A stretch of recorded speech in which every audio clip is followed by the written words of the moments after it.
Prezidentimizning 2024-yil 15-noyabrdagi o'quvchi yoshlarni chaqiruvga qadar boshlang'ich tayyorlash tizimini yangi bosqichga olib chiqish chora-tadbirlari to'g'risidagi qaroriga asosan viloyatimizda ham barcha shahar va tumanlarda bittadan jasorat maktablari tashkil etildi. Ushbu maktablarda ilk bora 2 bosqichli sinovlar asosida o'quvchilar tanlab olindi. Urganch shahrida Buyuk Sarkarda Jaloliddin Manguberdi yodgorligida bo'lib o'tgan tadbirda ushbu o'quvchilar vatanga sodiq bo'lishga va'da berdilar. Tantanali tadbirda o'quvchilar ona vatanga sadoqat bilan xizmat qilish, unga muhabbat va matonat bilan bag'rikenglikni namoyon etishga va'da berdilar. Qadim-qadimdan bu ezgu an'ana mardlik, vatanparvarlik, vijdon va mas'uliyat timsoli bo'lib kelgan. Qasamyod shunchaki so'zlar emas, balki yurakdan chiqqan, butun hayotga daxldor bo'lgan mujda, kafolat va so'z berishdir. Tanlab olingan yoshlar vatan oldidagi burchni sharaf bilan uddalashdek mas'uliyatli ishni o'z zimmasiga olishdi. Endilikda ularning har bir harakati, har bir qarashi, har bir so'zi vatan ravnaqiga xizmat qilishi kerak. Ular faqatgina bilim bilan, axloq-odob bilan, jasorat va halollik bilan harakat qilib, yurtning munosib farzandi bo'lishga va'da berdilar. Milliy gvardiya tizimida 4 ta maktabimiz biriktirilgan bo'lib, shu o'quvchi yoshlarni harbiy vatanparvarlik to'g'risida tarbiyalash maqsadida ular bilan harbiy qismda bir kun yoki dala mashg'ulotlari tashkil etib kelinmoqda.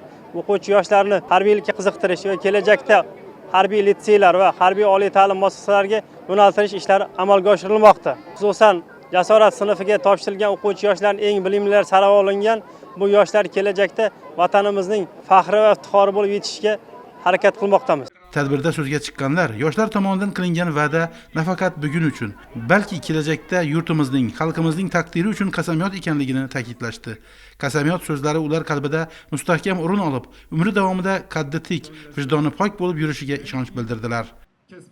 Jasorat maktablari tashkil etilishi o'quvchilarimizning vatanparvarlik ruhida tarbiyalash, ularni ona vatanga muhabbat, xalqqa shijoat ruhida tarbiyalash ruhida xizmat qiladi. Bugungi kunda o'quvchilarimiz saf tayyorgarligi, jangovar tayyorgarlik, shuningdek ularning o'quv mashg'ulotlarida yuqori darajada tayyorgarliklar olib borilmoqda. Bu esa o'quvchilarimiz kelgusida harbiy oliy ta'lim muassasalarini tanlashlarida katta turtki bo'ladi. Bugun men Jasorat maktabiga qabul qilindim. Bu maktab menga juda ham yoqadi. Tengdoshlarim orasidan shu Jasorat maktabiga kirganimdan juda xursandman. Kelgusida harbiylik kasbini tanlashga va'da beraman. Tantanali marosimning muqaddas maskanda Buyuk Sarkarda yurt himoyachisi Jaloliddin Manguberdi haykali oldida o'tgani ham bejiz emas. Bu ulug' shaxs jasorat, vatanparvarlik, muqaddas yurtni himoya qilishdek oliy qadriyatlarning timsoli sifatida millatimiz xotirasida muhrlangan.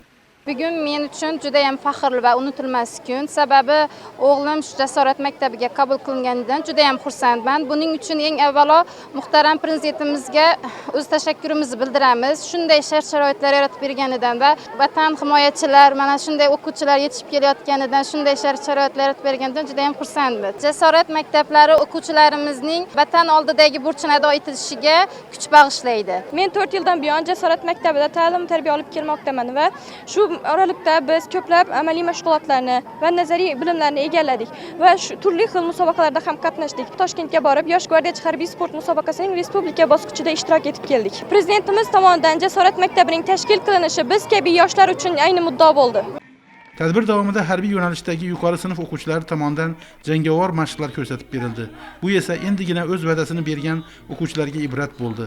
Jasorat maktablari o'quvchilari milliy g'urur va mardlik bilan kurash olib borgan ota-bobolarimizning ruhiy mavqeini his etib qasamyod qildilar. Bu qasamyod nafaqat so'z, balki tarix, meros, mas'uliyat bilan mustahkamlangan muqaddas ahddir. Ishonamizki, bu yoshlarning har bir qadamida jasorat, vatanga sadoqat mujassam bo'ladi.